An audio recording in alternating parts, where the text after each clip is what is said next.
I should have said no when she asked me to dance. That would have been smart. Say. Instead, on a Thursday night in a ballroom full of money and cameras, I put my hand on the CEO's daughter and let half of Chicago watch. If I had walked away, maybe I'd still have my job. Maybe my name wouldn't have spread through the wrong rooms. Maybe I wouldn't still remember how her fingers shook on my shoulder, like I was the last steady thing there. My name is Wes Danner. I was 32 then, night manager at the Blackstone Regent Hotel. That mostly meant I got blamed for disasters before they fully happened. A flooded suite, a drunk donor, a bride crying in a service elevator, a dead microphone before a speech. That was my native habitat. Fancy hotels sell calm. Backstage, somebody's always one bad minute from yelling. That night was the Whitaker Foundation Gala. Old money, local news, fake laughter. By 8 o'clock I'd already broken up an argument near Coat Check, found a missing hearing aid under a table, and talked a jazz pianist out of quitting over a bent bench. I was carrying a tool kit through the service corridor when I saw her. She stood by the ice machine with one heel off, fighting with the strap and muttering under her breath. "You want the truth or the gentleman version?" I asked. She looked up. "Is the truth rude?" "Only a little." "Good. I'm tired of polite lies." I fixed the clasp with a screwdriver from my kit and handed the shoe back. She smiled, tired but real. "Thanks," she said. Most men in there are useless with tools. Most men in there hire other men to breathe for them. That made her laugh. Quick. Then Darlene came around the corner and killed the moment. "Wes, the podium mic is dead," she snapped, then looked at the woman. "And why are you chatting with Sloane Whitaker like you grew up together?" Sloane gave me a look. There goes my mysterious stranger act. Then the night swallowed me again. A server dropped champagne flutes. A councilman started shouting at his wife. The dead mic became two dead mics. For 40 minutes I forgot her. Then I saw her in the ballroom. Her father, Graham Whitaker, was on stage talking about legacy in that calm voice rich men use when they mean control. To one side stood Preston Hale, all teeth and cufflinks, his hand on Sloane's back like he was already used to guiding her in public. She wasn't watching the speech. She was scanning the room like she wanted a fire exit. Then she walked straight to me. "Dance with me," she said. "That's a terrible idea." "I know. Please." That did it. Quiet. Fast. Honest. The band slid into an old standard. I took her hand. The room shifted. Not loudly. Just enough. Heads turned. Conversations bent. Up close, her face was calm, but I could feel her pulse racing. "What am I helping you do?" I asked. "Survive 5 minutes." That bad? They're about to announce something I never agreed to. I knew I should step back. I knew what this looked like. But a man gets tired of choosing safety every single time it's offered. So I kept my hand at her waist and let the whole bad idea happen. Preston saw us first. His smile stayed put, but it sharpened. Graham looked next. He didn't blink. Sloane leaned in. "Thank you for not looking at me like I'm an asset. I'm trying to look at you like trouble. And I'm failing." That got another smile. When the song ended, she slipped a folded cocktail napkin into my palm and walked away before I could speak. Darlene found me 10 minutes later near the service bar. "You got a death wish, Wes?" "Not before dessert." Cute. Rich men don't get embarrassed. They get even. At 11:40, alone in the stairwell, I opened the napkin. Back entrance. "Tomorrow night. Please don't be smart." That was the choice. Keep my job, keep my head down, keep my life small, or meet the woman who had turned one dance into a live wire. I wish I could tell you I chose like a careful man. I almost didn't go. That's the truth. I sat in my truck behind the Blackstone Regent at 11:32, engine off, staring at the employee's entrance like a man waiting to make a mistake on purpose. I told myself I was too old for rich girl trouble, too tired for somebody else's family war. Then she stepped out of the dark in a plain navy coat and a baseball cap pulled low, and for one stupid second I smiled. "You look ridiculous," I said. "So do you," Sloane said. "That makes us safer." She got into the passenger seat and looked around like she'd broken out of prison. "Where's your driver?" "At home thinking I'm asleep." That's comforting. It wasn't supposed to be. I drove with no plan, which is how some of the worst nights start. Downtown was still wet from rain, light smeared across the windshield. She rolled the window down an inch and took a breath like she hadn't had real air in weeks. "You always steal women out of galas?" she asked. "Only the deeply complicated ones." "That was one dance." "Yeah," I said. "And a napkin. Very criminal." She laughed, then went quiet. My father wanted Preston to announce our engagement last night. I kept my eyes on the road. And I never said yes. That landed hard. Not because it shocked me. Because it didn't. We ended up in an all-night diner under the L tracks, the kind of place with cracked red booths and coffee that could strip paint. A waitress named Marlene called me honey and looked Sloane over like she knew a runaway when she saw one. Sloane studied the menu. They'll make pancakes at midnight? They'd make pancakes at a funeral. She smiled. I've never done this. What eaten? This. Sat somewhere no one was trying to impress me. That shut me up. Over coffee and eggs she told me the part people never put in magazines. Graham Whitaker didn't scream. He scheduled lives. Measured futures. Turned feelings into weaknesses and weaknesses into leverage. Preston was worse in a cleaner way. He listened too well. Remembered everything. Always knew where to press. So why me? I asked. She stirred sugar into coffee she clearly hated and said, because when you fixed my shoe you looked annoyed. Not interested. Not greedy. Just annoyed. That's romantic. It's honest. On the way out, an old man by the register squinted at her. You that Whitaker girl from TV? She froze. I answered before she could. No, sir. She just has one of those faces that looks expensive. He laughed. In the parking lot she punched my arm. Expensive? It saved you. It insulted me. You survived. That was the first time she touched me without needing something, and I noticed it more than I should have. I should have taken her straight back. Instead she asked if we could keep driving. So I showed her the sleeping parts of the city. A closed florist. A bakery starting the morning batch. 2 cops helping a drunk man find his shoes. At a pharmacy on Clark, she came in with me and stared at shampoo like it was museum art. You never buy your own stuff? I asked. Not without someone handing me the correct version first. That sounds exhausting. It is. Outside, a guy with a saxophone was playing under a street lamp. Sloane stopped and listened like it mattered. Maybe that was the moment for me. Not the dance. Not the gala. That. A woman from a world built on noise standing still for one lonely song. When I finally took her back we sat in the truck a second too long. You know this ends badly, I said. She looked at me. Most true things do. Then she got out. I went home uneasy. My apartment door was unlocked. Nothing inside was missing. But on my kitchen table was an old photo of me and the woman I'd once planned to marry. Across it, in black marker, someone had written, "Some doors stay shut for a reason." I stood there a long time knowing thing for certain. Somebody wanted me afraid. And the worst part was, it was starting to work.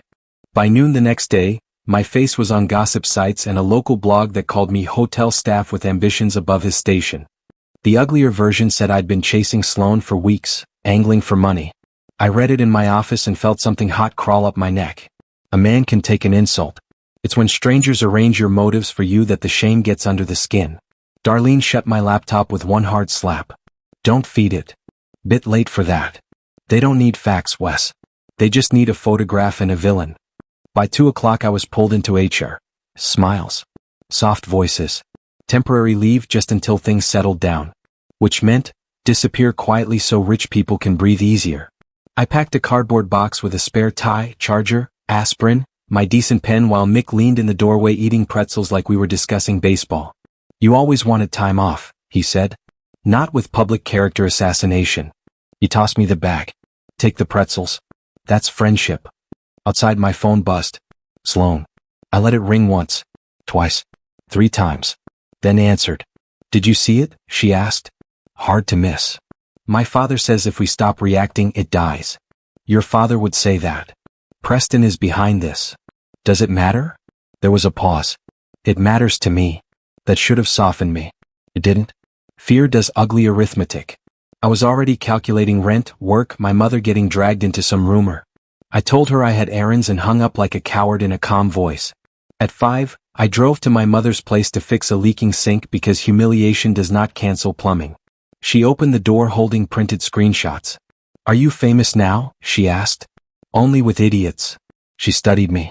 You like her? I got under the sink. Pass me the wrench. That means yes. By the time I got home, there was a black SUV across the street. Engine running. No one got out. It sat there through sunset and dinner and through me pretending not to notice. Around 8:30, Sloane knocked on my door soaked through, hair plastered to her face, expensive coat ruined. You hung up on me, she said. You came all the way here to review my phone manners? I came because you're doing that thing men do when they think distance is noble. That thing is called survival. She pushed past me into the apartment, dripping on the floor. No, survival is what I've been doing. What you're doing is leaving first so it hurts less. That's not fair. Neither is any of this. I handed her a towel. She ignored it. My father wants me at dinner with Preston tomorrow. Smiling. Grateful. Useful. Her voice shook once.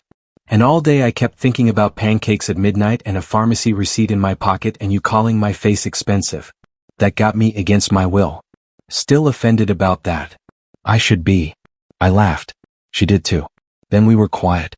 I found an old photo on my table last night, I said. Someone was in here. Her expression changed. No society polish. Just fear. That was Pike, she whispered. That's how he warns people. I should have asked her to leave right then. Save us both. Instead I said, you need to stop coming here. She stared at me like I'd slapped her. Wes. I mean it. This gets worse before it gets better and I'm not built for their kind of war. That was the choice. Open the door wider or shut it while I still could. I chose wrong. She nodded once, too fast, like dignity was something you could still fake if you moved quick enough. Okay, she said. You win. She left. I hated myself before her taillights disappeared. At 11:17 I got a text from an unknown number. She's safe. Don't make this ugly. I called Sloan. Straight to voicemail. Called again. I stood in my kitchen with the rain tapping the window and finally understood what I'd been refusing to say out loud. She hadn't stepped back. She'd been taken off the board. I knew she was alive before I knew where she was. That's the kind of hope that makes a man dangerous. At 6:14 the next morning, after a night of dialing a dead phone, a woman's voice said, if you want to see Sloan again, stop calling and write this down. Then she gave me an address north of the city and hung up. The woman was Judith Vale, Graham Whitaker's executive assistant. By 7, that same woman was sitting across from me in a diner booth while I killed my third cup of coffee. She's at the Lake Geneva house, Judith said. Voluntarily if anyone asks. In reality, every phone is screened, every car key accounted for, and Mr. Whitaker has convinced himself this is care. You're helping me because? Because I've worked for men like him for 22 years, she said. They all say they're protecting something right up until the moment they break it. Mick drove. He insisted on it, mostly because he didn't trust my mood. You got a plan? He asked as we headed north. Not one I'd frame. Good. Frame plans are how people end up in documentaries.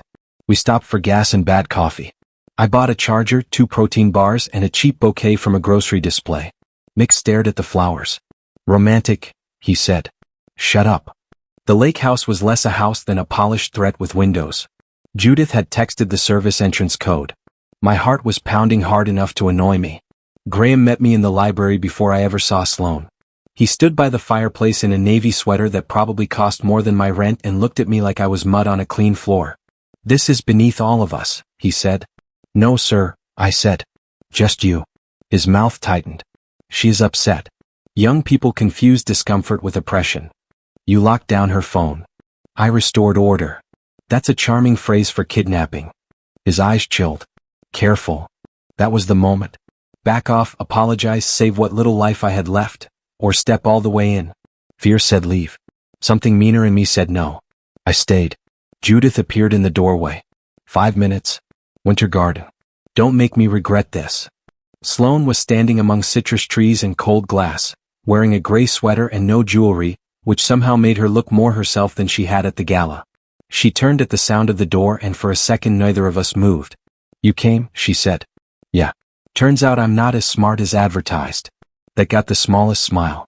Then she walked into me so fast I barely had time to set the flowers down. She held on like she was angry at gravity. I can still remember the smell of her shampoo and damp leaves and that weird relief of finding the person you'd already started mourning. I'm sorry, I said. For what? For telling you to leave. For meaning it. For not meaning it enough. That's a terrible apology. I'm under pressure. We both laughed and then she told me the rest. Preston wasn't after the wedding. He was after what came with it. Voting control, trust access, leverage inside the company. A marriage announcement would trigger a transfer buried in old family documents. She'd found the papers. Graham knew. Maybe he even helped design it. So this whole thing, I said, was a merger with Champagne. Pretty much. Judith came back pale. You need to go. Now. I made it as far as the front steps. 2 county deputies were waiting by Mick's car. One of them asked, Wes Danner? I said yes because lying seemed ambitious. He held up a paper. We have a complaint stating you've been stalking Miss Whitaker and accessing private information through your hotel position. I looked past him. Graham stood in the doorway, unreadable. Sloane was nowhere. That was the new choice. Fight in the driveway and prove them right? Or go quietly and trust she'd do what I no longer could? For once in my life I chose quiet. It felt worse than handcuffs. Jail coffee tastes like boiled regret. Powerful men don't have to hit you to make you feel small. They use cameras, paperwork, and polite lies. By the time Mick posted bail, I'd been photographed, fingerprinted, and made to feel cheap in 3 different rooms. All I could think about was whether Sloane had been forced to watch. Mick drove me home in silence, then handed me a gas station sandwich. You look terrible, he said. So does Justice. At my building, Darlene was waiting on the steps with a grocery bag. I brought soup, she said, and one useful thought. Stop treating shame like proof. Inside the bag was a burner phone. It rang before I set it down. Judith. There's a board reception tonight, she said. Whitaker plans to announce the engagement with cameras present. Sloane has stalled him, but not for long. And what am I supposed to do? Choose, she said. Keep your head down and salvage what's left of your life, or walk into that room and let the truth cost what it costs. That was the choice. Quiet survival or public ruin. A younger version of me would have called survival wisdom. But I was tired of losing things before they were fully taken.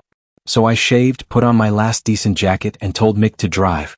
Whitaker headquarters looked like every expensive lie. Glass, steel, polished floors, people smiling too hard. Preston found me before security did. You don't know when to stay down, he said. You don't know when no means no. His smile slipped. You think this is a love story? No, I said. I think it's a theft with flowers. Before he could answer, the microphones came alive. Graham Whitaker stepped onto the stage. Sloane followed him. Graham started talking about family and legacy. Then he invited Preston forward. Sloane reached the microphone first. You all know my name, she said. Very few of you know me. The room went still. She didn't cry. That was the power of it. She said she had never agreed to marry Preston Hale. She said pressure had been sold to her as duty. She said access to her trust had been tied to a public engagement. She said isolation dressed up as concern was still isolation.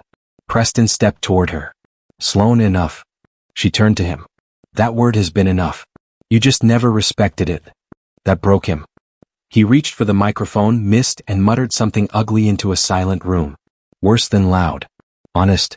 Then Judith stepped up with printed emails. Board members started reading. Graham didn't shout. He just stood there while the whole machine started tearing itself apart. By the time donors were leaving and lawyers were whispering, the evening was dead.